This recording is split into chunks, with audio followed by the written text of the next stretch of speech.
Oh, there's Linda. Hey, Linda. Linda, you got a big presence here in the room. I just noticed that. Welcome, welcome. Okay, so I want to get the conversation started, and I want to start it by, I guess we'll start with you, Ramiro. Tell us a little bit about yourself. Kind of just the brief bio. And what I like to do, and I did this with the financial inclusion panel, is what's the problem that you're trying to solve, and how are you trying to solve it, and why are you trying to solve it? But let's begin with framing just a little bit of your bio, and framing it is like, what did you see that you want to solve? Thank you, Matt. So I come from the self-driving vehicle technology industry. I spent about 7 years trying to solve one of the most complex problems around technology, trying to figure out how to make vehicles navigate on their own. And as part of that process, we spend a lot of time trying to understand mobility in general and the complexities within cities and mobility and how that plays a role in society and the core challenges underneath the different elements that come together to build a mobility system, a transportation system in urban cores. And one of the things that we understood very clearly as part of that process was that carbon emissions is one of the key challenges that we need to solve for. Society has been depending on the vehicle for almost 8 decades now. And obviously, that is generating more or less about 1/3 of emissions globally. And so we identified an opportunity to be able to look into alternatives on how to solve for that. How can we make transportation more efficient in general for society, for the world, for us to be able to tackle climate change? And so that's how we came into where we are today, where we found an opportunity to generate value for individuals to become part of a marketplace that does not exist. It's a new asset class that we are creating, taking advantage of blockchain technology and what's capable of allowing us to do in terms of creating patterns of mobility for the individual. And then the process we're building is going to allow us to tokenize our actions and efforts, real actions and real efforts, and based on the data of those patterns and those actions and those trips, we're able to determine what your carbon footprint is at very accurate levels with a lot of precision. And there's a marketplace where the individual will benefit from the actions that they take, their sustainable actions. Companies are going to benefit from the opportunity to be able to incentivize individuals and acquire those tokens directly for different purposes and speak directly to consumers to be able to incentivize them to take positive actions towards the environment. And then obviously society will benefit because at scale, the reduction, the volume of reduction within carbon emissions that we can generate is quite vast. Right. And how did you get there? Were you at the MIT Media Lab prior to that? Yes, this is a MIT spin-off company. My colleagues, one of them is a tenured professor at MIT, which is focusing, Xinhua Zhao, focusing most of his work around behavioral change. He's the director of the MIT Mobility Initiative, which is an institute-wide initiative that is focusing on how to improve mobility within cities at a global scale. And so he's our chief scientist, and he's at the forefront of our efforts. So it's interesting. You talked about behavioral change, which is kind of at the heart of what Tram is really about, and that kind of reminds me of Ortal and your kind of focus on behavioral change. But urban change, kind of the name kind of speaks for itself. What's the problem that you're trying to solve? I mean, the umbrella here is green, smart cities, but what under that umbrella do you identify as, this is why I got into this is what I want to solve? Then we'll go into the how a little bit later. Yes, so hello everyone, I'm Ortal. Cities have many goals to achieve, right? Big goals. When you go in cities, you can see challenges like trash in the streets or plastic in the ocean.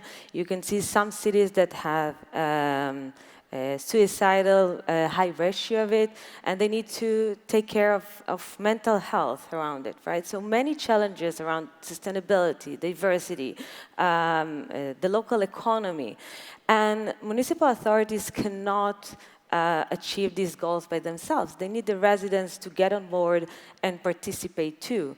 And the key here is local engagement. Because it's not easy for people to go out and about and take action in the physical world, action that will matter eventually. So what Urban Change Protocol is doing, it's enabling any city and any local community to have their own decentralized local coins, city coins, and using the coins, the community can generate local engagement and encourage residents to take action. So residents can be incentivized for taking action that will benefit their community. For example, to cycle more, to recycle, to shop at local business or at women-owned business, or any other action that will promote the goals of the city and make it a better place to live in. And just a little bit about your background. How'd you get here? What were you doing before this? In the Urban Change. So I'm the CEO of Colu, and Colu has been pioneering city coins for the last 5 years. We're working with 10 cities in the US. We have success stories in cities like Boston and Akron, Ohio. Just for example, in Akron, the municipality really wanted to encourage shopping locally. And during the pandemic, when local businesses had hard times and people just moved to shop, and big retailers online, Amazon and others, and they used the city coins to encourage such a behavior, to come back and shop at the local businesses. And we saw that after a few weeks, the volume was more than doubled in these local businesses, which is a huge impact on the community, right? But there are other use cases as well. Let's say in Boston, they really wanted to promote diversity. So they encouraged residents to shop at Black-owned, women-owned, and minority-owned businesses. And we saw that 77% of all CityCoin transactions went in such businesses. So. Interesting. So there's a policy piece to this, because cities must support this and adopt it and support that city coin. And there's a policy piece. There's a policy theme that's going to run through this panel, and there's a behavioral change theme that also runs through this panel, I think. And I think you'll realize the two are kind of bound inextricably to each other. And also, I just want to say we're going to give time for questions and answers. So if you hear something you're curious about, please think about a question and go ahead and ask when the time is ready. Claudio, to that kind of policy question, talk to us about PlanetWatch. Talk to us about a little bit about yourself, and then what's the problem that you're trying to solve. Sure, thank you. So I'm Claudio Parrinello, I'm CEO and co-founder of PlanetWatch. About myself, so my background is in science. Till the end of the previous century, I was an academic researcher in particle physics. Have a PhD in particle physics. Then I turned entrepreneur. In between that transition, I spent 6 years at CERN in Geneva. CERN is a major research center, and actually the place where the web was born a long time ago. And I was exposed to a number, of course, of interesting things, including the notion of citizen science, which is a fascinating one because it's the idea that for some specific scientific or high-profile endeavors, unskilled, ordinary people can give substantial contributions. And in the early 2000s, there have been a number of interesting citizen science projects. One that I like to mention was called Galaxy Zoo, and it was about classifying, I think, over 1 million pictures of galaxies, and somebody figured out that it was actually easier to ask a child or a normal person, does this look more like a disc or a cigar, rather than running some AI on the pictures. So thousands of people were recruited to participate in this effort, and eventually a scientific publication came out with thousands of names of the kids and whoever had participated. I found that fascinating. However, I felt that something was lacking in these great initiatives, which was global transparency, traceability, and an incentive scheme which was transparent and scalable. So sometime later, I developed a passion for a number of environmental issues, and I got concerned about what's a major killer, which is pollution. Now, air pollution is something that kills 7 million people worldwide every year. 99% of humans are exposed to below standard air, and that's the data from the WHO. And in order to mitigate and tackle this killer, we need way better air quality data than we have today. And that's a major, major challenge because way better data means essentially deploying, say, 50 times more air quality sensors on the ground than we have today in every city in the world. So I was thinking about this huge endeavor. I was reminiscent of citizen science, and I felt that the only reasonable approach to this challenge was a blend of citizen science and new technology, including blockchain technologies. Because the idea is the following. We want to deploy very dense air quality monitoring sensors in every city in the world. The only effective, scalable, fast, and cost-effective partnership we can have to do this is with people, with local residents, people who live in the city. They have the highest stake in the air they breathe. So putting together this notion of citizen science, advanced plug-and-play IoT devices, and a blockchain-based ledger and reward system based on a utility token, I felt that this was the way to go. And in fact, I must say, 1.5 years down the line, I'm quite happy with what we achieved because we deployed last year over 70,000 sensors worldwide. We created a community on Algorand of 40,000 plus people. We already processed in excess of 8 billion data streams. Actually, we are posting more than 1 out of 3 transactions on blockchain every day. So I was really enthused by the fact that we could engage people to tackle a global challenge with a Web3 approach and make this work. And to me, that was the only way to make this work. So my conclusion is that we have in front of us a number of very compelling global challenges. And I really think that a Web3 community-based approach is really the only approach to tackle some of these challenges. I mean, so this is really citizen action in action, right? I mean, this is, all three of you talked about getting people to change their behavior, to behave differently through incentives. And I'm going to come back to you in a second, Ramiro, to find out. I know you're launching pilots soon, and you've got a lot of young people throughout Latin America, so I'm really excited to hear about that. But let's go to Linda, who's got a little bit of a different take on this, because one of the challenges for cities around the world is this mass influx of people from rural areas coming to cities because that's where jobs are, and that's where a lot of the incentive to move is, which is kind of in this problem for cities as they adjust and they absorb more and more people and services become more and more stretched. So Linda, I want you to talk just a little bit about yourself, and then what's Quantum Temple doing in a sense that helps kind of stem that tide from rural to urban? Great. Can you guys hear me okay? Yes, miraculously we can. That's awesome. Great. Thank you so much for having me. My name is Linda. I'm the founder and CEO of Quantum Temple. We are a Web3 platform preserving cultural heritage, creating the first decentralized record of heritage on-chain in a way that can unlock regenerative funding, especially for ancestral communities, most of them living in rural areas, through Web3. So the way the model works is that we bring together ancestral communities, local institutions, mostly in the forms of ministers of tourism, tourism boards, and ministries of cultures, anthropologists and content creators, and collectively we co-create a NFTs collection that represents different expressions of both tangible and intangible heritage, and the proceeds that are unlocked through these NFTs collections are actually shared transparently and regeneratively with the local communities we engage. Now, as you were saying, Matt, why does this relate to smart city? Why does this matter? The first point I wanted to mention is really about the rapid urbanization, right? Like today, global population is about 8 billion.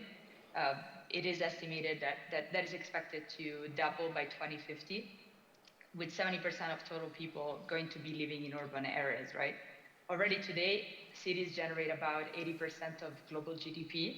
So it's obvious that all economic opportunities are in urban centers and the rural areas are going to be left behind. So how do we tackle this like urban to rural income disparity? And I think that actually cultural heritage and cultural tourism can play a very big role when it's managed well. and we're gonna try. We're doing it through Web3, which I'd love to tell you more about it. That's great. Thank you, Linda. Yeah, I mean, it's, in rural parts, particularly in the United States and the Northwest, as they pivot from logging and kind of environmental extraction to tourist-based industry as a way to keep jobs and to build jobs, partly because obviously people need jobs, and as a way to kind of stem that tide of move from rural to urban, which is a major challenge. And some places do it better than others. And then, so, I want you to talk a little bit more later, Linda, about blockchain and why that's so important, and drill down a little bit on the Web3 aspects of it, as well as you, Ramiro. But I want you to start with what's happening in the next couple of weeks with Tram, and what's the kind of the demographic of the volunteers that you're looking at in the pilot, and talk a little bit about that.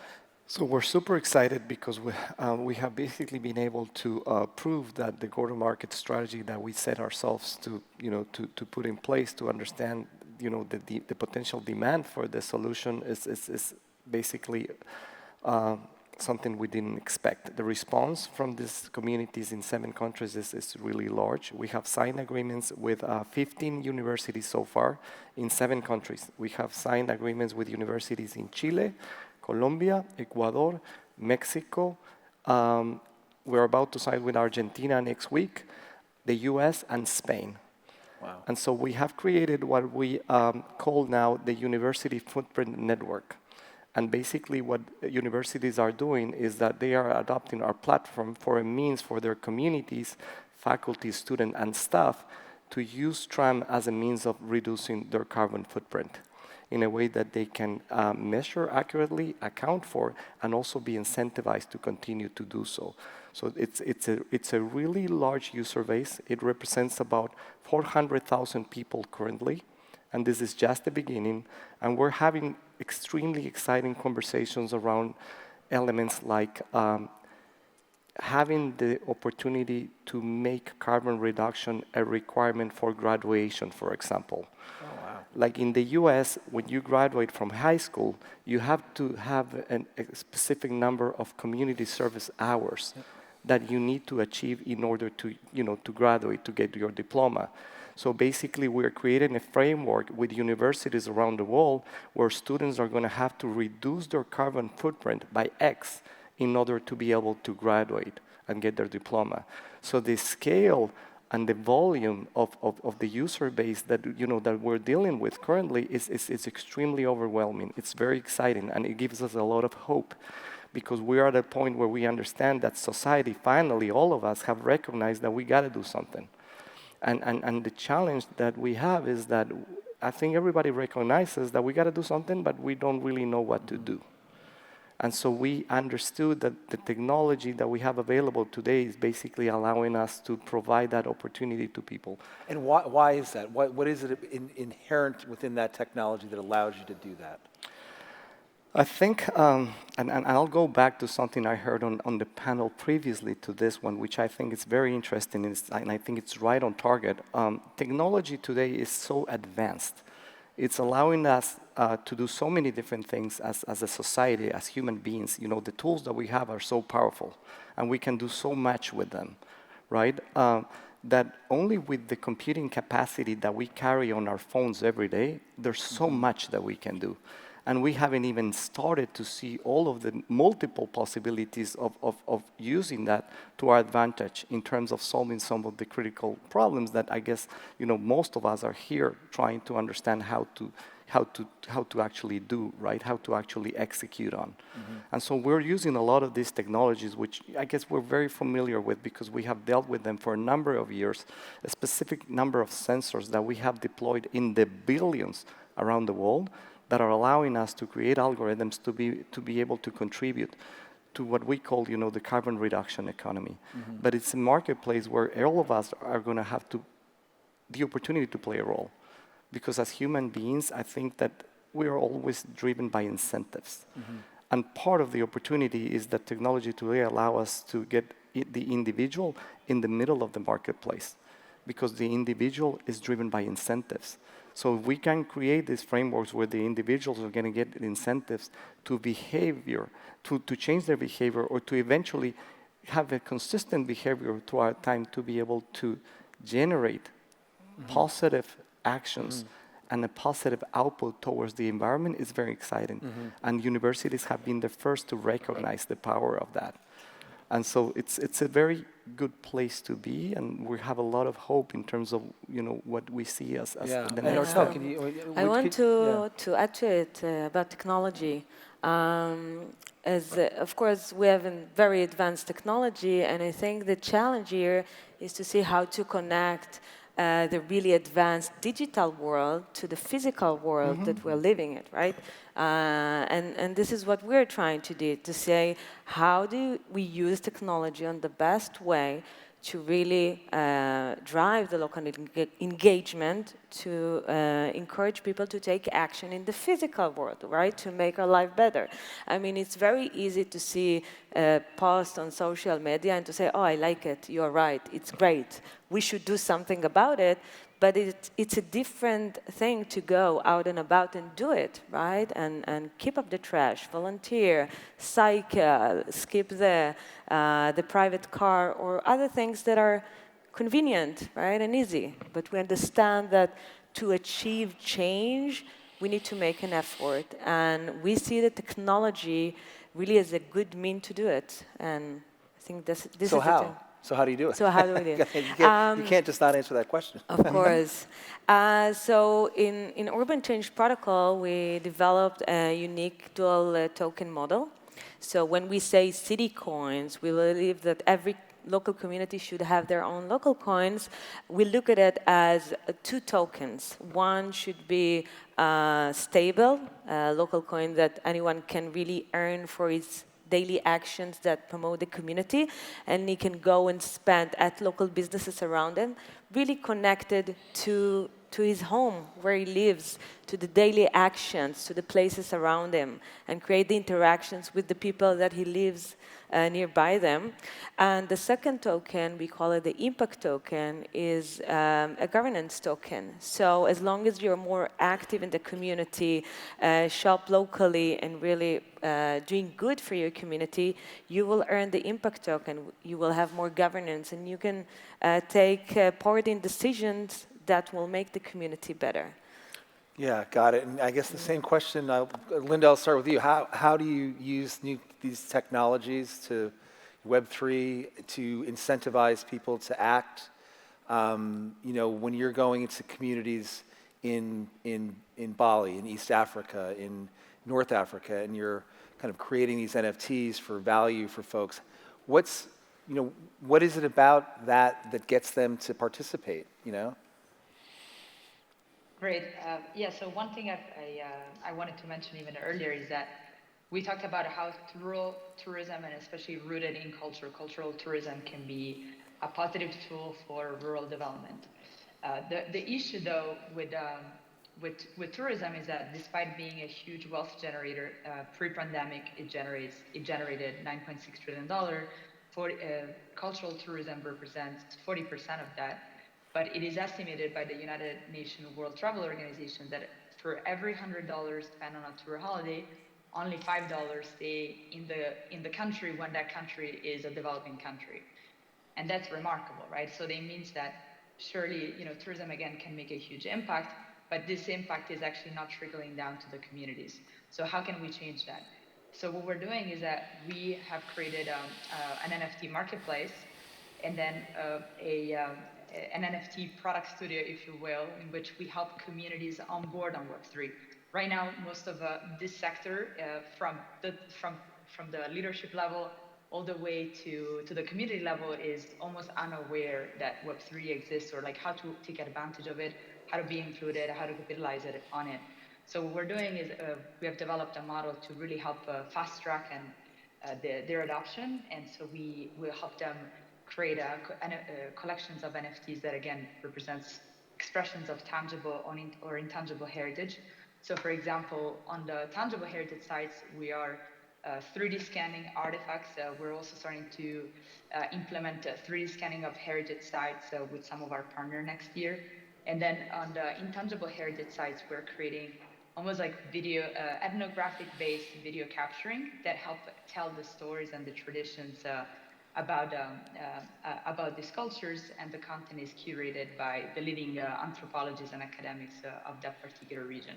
So for the communities, it's a game changer because it opens up a whole new market, almost like a form of digital tourism revenue that they didn't have before, without having the negative impact of tourism and over tourism, and so they can perceive tangible benefits in a transparent and accountable way directly into their wallets, and so that's why there's a lot of excitement. I'm actually here in Saudi Arabia at the World Travel and Tourism Council, and Web3 has been top of mind. Actually, this morning, the Saudi Ministers of Tourism, in his keynote speech, was all about metaverse and NFTs. So there's definitely a huge interest in this sector about how to capitalize blockchain for transparency and accountability, but also regenerative tourism, and we hope to be to play a big role in that. That's great. And I guess, Claudio, to you, clear incentives on Ramiro's part, Ortal's part, Linda's part. What are the economic incentives on getting people to put sensors in places where they desperately need them? Or is it non-monetary? Is it simply because people want to be part of something that's larger than their own self-interest? Is it just kind of a civic spirit? Yeah. I mean, tell us. Yeah, let me start from this. I wanted to make a comment since the title of the session is about smart cities, right? Yeah. So what matters to me is the relationship between needed change driven by technology, and how do we go about it? For example, think about the smart city. Smart city is one of the items is monitoring by a sensor network, monitoring critical city parameters, including environmental parameters. You could do it top-down, right? You are the mayor, you decide you need to deploy sensors, you partner with utility companies, blah, blah, blah, sensors. People don't even know what they are. There is no awareness raising at all. There is no engagement. Or you could do it the way we try to do it, for example, for air quality monitoring. So you raise awareness about the importance of what you're about to monitor, namely air quality. You incentivize people to deploy sensors, and then it's local residents themselves who make their own city smart. And that makes a world of a difference, because it's not just about technologies, it's about adoption and awareness, and that goes through grassroots approaches, which are made possible by Web3. So talking about our own tokenomics is quite simple. I mean, we incentivize people to deploy high-spec air quality sensors in their neighborhood, on their premises in some cases, and we reward them for data streams sent by their sensors to PlanetWatch. And of course, the whole purpose of this is to get very good data sets which can provide useful mission-critical information to, for example, to local city councils to drive better policies for managing air quality in the city and to protect public health at large. So it's Web3 on one hand in the sense that we crowdsource data from a community. It's also Web3 because people get token every day for valid data streams, but the big game is when eventually data sets are monetized, because revenues from data monetization are shared with the communities of people who manage the sensors which created the data in the first place. So the tokenomics reflect that the value of the token is ultimately related to the value of the data sets. And in that sense, I think we made a very healthy choice, because I don't want to go technical here, but the rate of release of Planet's tokens on the market is directly correlated to the growth of the physical network of sensors. So tokens don't come out of thin air. If there are sensors streaming valid data, there is token circulation. No sensors, no tokens. And what is it, for policy purposes, what does it mean when the city of Rome receives data from all these sensors around Rome that are concentrated in various areas? What does it mean to a policy? Because I'm really interested in the citizens movement aspect of what you're all talking about, because this really is, in some ways, separate from governments, which can be a good thing because it proves that citizens are taking action themselves and trying to make their cities better and greener. Yeah, but there's still a policy that's really super important, right? Yeah, but okay, the point is that we have a huge power as communities, because with respect to politicians, we are electors.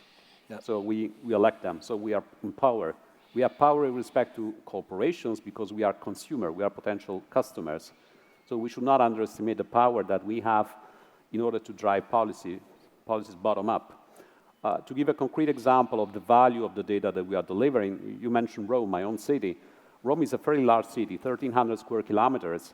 The government has 13 air quality monitoring stations across the whole city, so 1 every 100 square kilometers, which means nothing, which means looking at a very complex pattern on a legacy VGA monitor while we need an 8K monitor.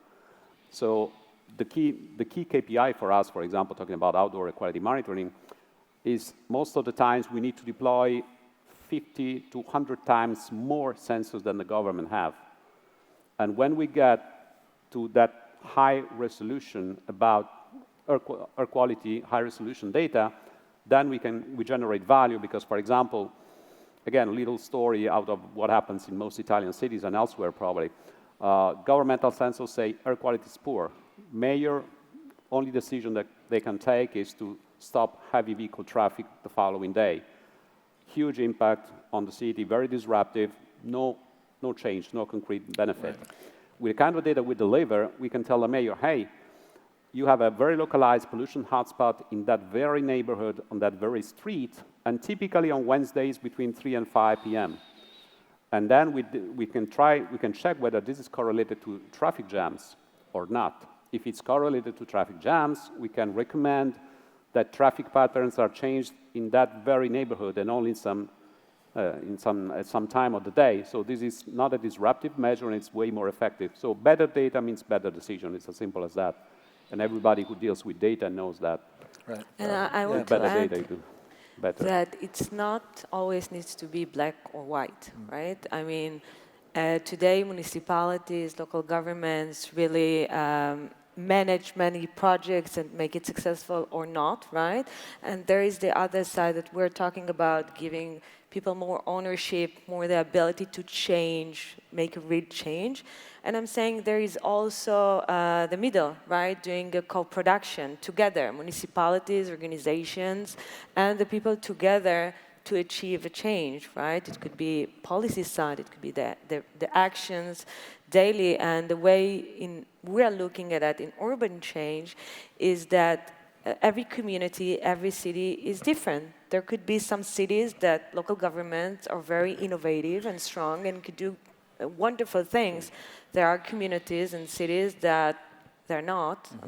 And then we have the people, the residents, the community to make the real change, and they can do it in a beautiful way.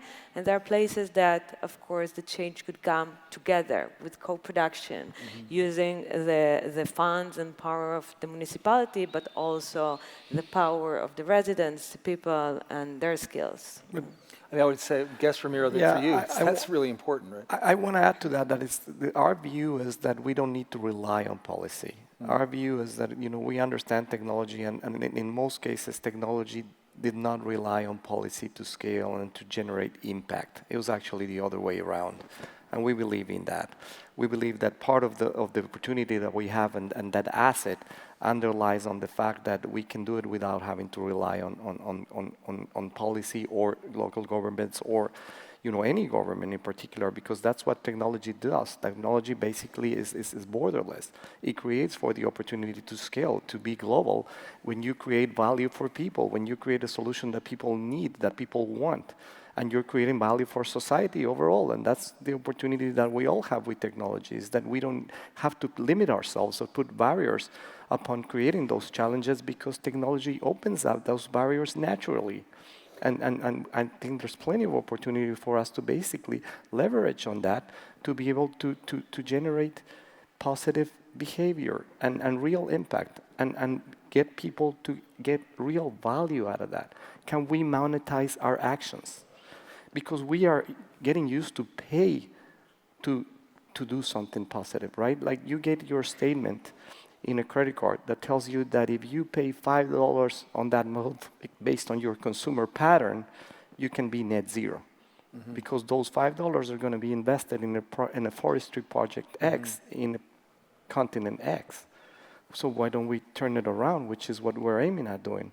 I should be getting paid for my positive actions because there's plenty of capital in private markets that are willing to recognize for that because everyone benefits from this circular economy. Companies benefit more if consumers are much more conscious in terms of having the economy in a better place. We're not going to achieve that if we don't really understand how important our ecosystem, which is our planet, plays a role in the way we live. Economies rely directly on the state of the planet. I mean, that is a fact. Right. So technology is an opportunity to give everyone access to not depend on local governors or specific policymakers to achieve things. I must say, if I can make a comment, I agree with both of you. And to me, the key point is that Web3 is about open systems. So we should not build fences of any kind. So, of course, the power of Web3 is mostly in the possibility to leverage grassroots movements. However, we should be open to any stakeholder who is forward-thinking enough to collaborate. I mean, we have very fruitful relationship with a number of corporations, and we are also talking to a number of big partners. I'm not going into the game of mentioning things which are not yet inked, because recently some company had big problems because they were bragging too much about things which are half-baked, so I'm not going to do that. But we are talking to very large organizations, both from the private and from the public sector, who seem to be forward-thinking and want to engage with us for very ambitious projects. And I think we should be open to all contributions. That's the beauty of Web3. It's about transparency and being global. So, unfortunately, most of the times you need a grassroots drive, moral suasion to shape things in the community and in the government. Sometimes government can be forward-thinking, so we need to use that as well. I like that more, the idea of moral suasion. Yeah, go ahead. So Linda, go ahead, say something, and then we're going to open it up for questions, if folks have questions from the audience. But go ahead, Linda. Great. Yeah, just another example that I wanted to give, which kind of gives the example that stakeholders can come together, and actually Web3 can be an amazing vehicle to deliver impact. So one of the projects that we're working on next year is actually in East Kalimantan in Borneo. It's an island shared by 3 countries, Brunei, Malaysia, and Indonesia, in the middle of in the middle of Southeast Asia. And essentially, our anthropologist, Professor Siv Lansing, has been working in that region for the last 40 years. And while he was doing genetic research, he found this community of hunter-gatherers named Punan Batu, and they've been there for many, many generations, actually protecting the natural reserves of that area. If I don't know how many of you know, but Jakarta, because it's sinking, is going to be moved to that region in the next coming year. And so, unfortunately, that whole area is currently designated for palm oil extraction, which is obviously devastating, and that means that that meant that actually this community was gonna lose their land in coming years. So what actually Professor Lansing has done is that he has managed to convince the governor that if we can prove that this community has outstanding cultural value, and because of their contribution to actually be de facto the stewards of this particular land, thanks to their actually cultural traditional knowledge, he's going to be willing to change the status of that entire 1 million hectare of land and give complete ownership to this community. Wow. And that just shows you how not only again, cultural heritage and environmental sustainability go hand to hand, but also how Web3 and engaging the different stakeholders can deliver incredible change. That's great. That's why I love moderating the panels. These panels that I've been moderating, they're relentlessly upbeat, which is so fantastic. Questions from the audience? Anybody's got questions for the panelists that wants to engage? Feel free. There's some, I think, microphones circulating, so just raise your hand if you have a question or a comment, something to say, anything.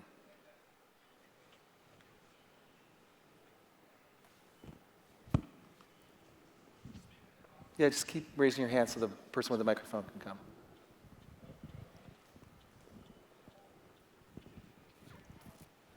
Hey, how you guys doing? I appreciate you guys up there.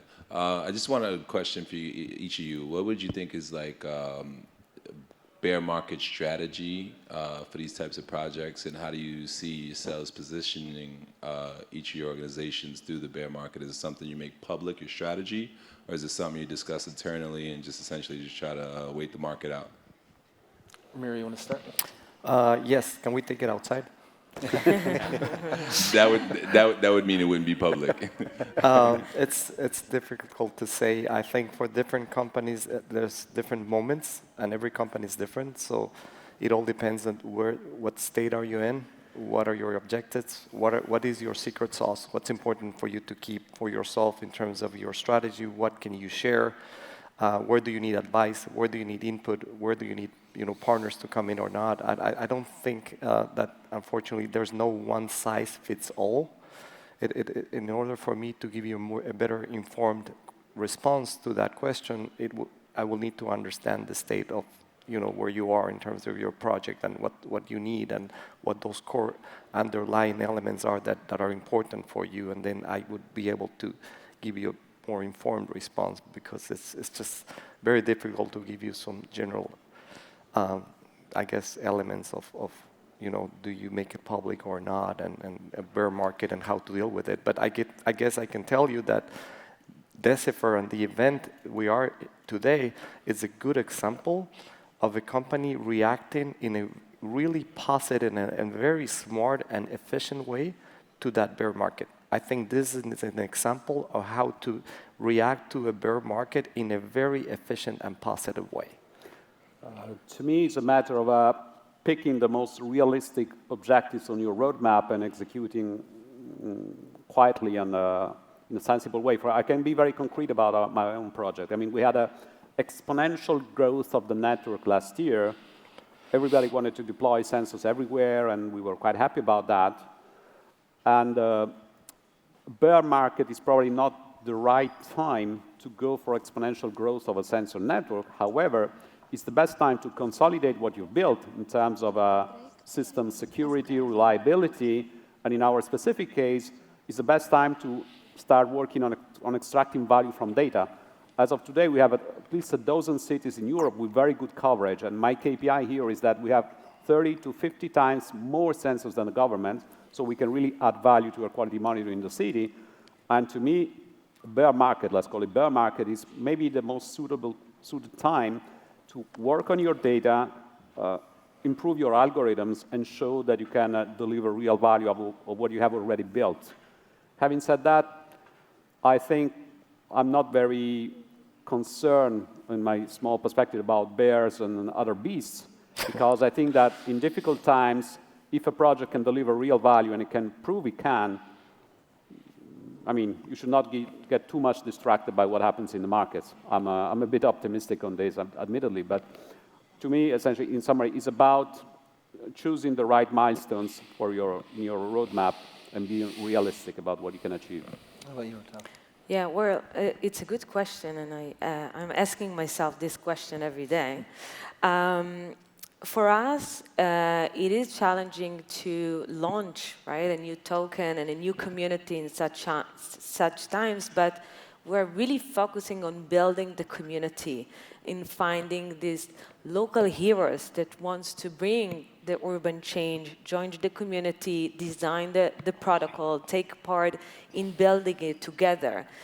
To bring the change, and we're focusing in the utility, right? To show how it brings the change around it, to launch the local coins and show how local coins really can drive the economic and social prosperity around it, and show the use cases connected to real life. Linda, any comments on that question?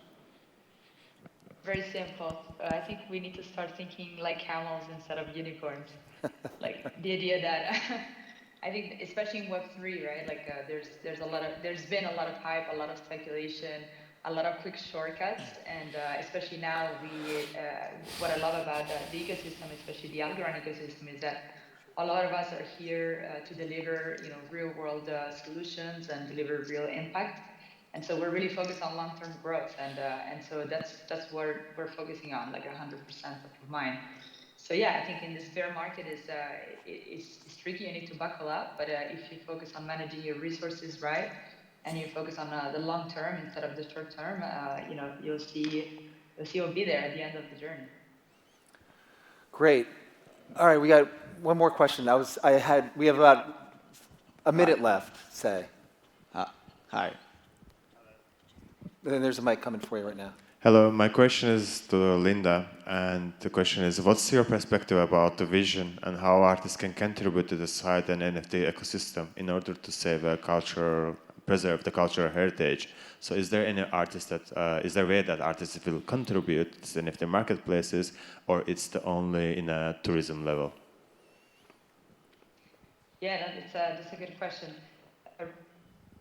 100% the marketplace in phase 2 will be open for anyone to come in and take advantage of the tokenization toolkit to be able to display the art and distribute it through our marketplace. Right now we're doing more or less like smaller pilots, especially in rural areas, because we're working with stakeholders and especially a lot of institutions. I think Web3, especially in most of the in this particular area, is still not regulated as it is Web3 in general, and so we've been more cautious as to how do we test it, or how do we scale it within those communities, and we're doing this kind of control pilots to really make sure it works for the communities, and we're developing the right toolkit that is generating the impact that we want to deliver. All right, thank you to everybody. Thanks you panelists. Thank you, Linda from Saudi Arabia. It was a great conversation, and we'll see you at the reception this evening. So thank you. I'll be staying on the stage for a second. So thanks a lot, you guys. Just grab this mic. Yeah. This way? Yep. Sure. Thanks, Ramiro.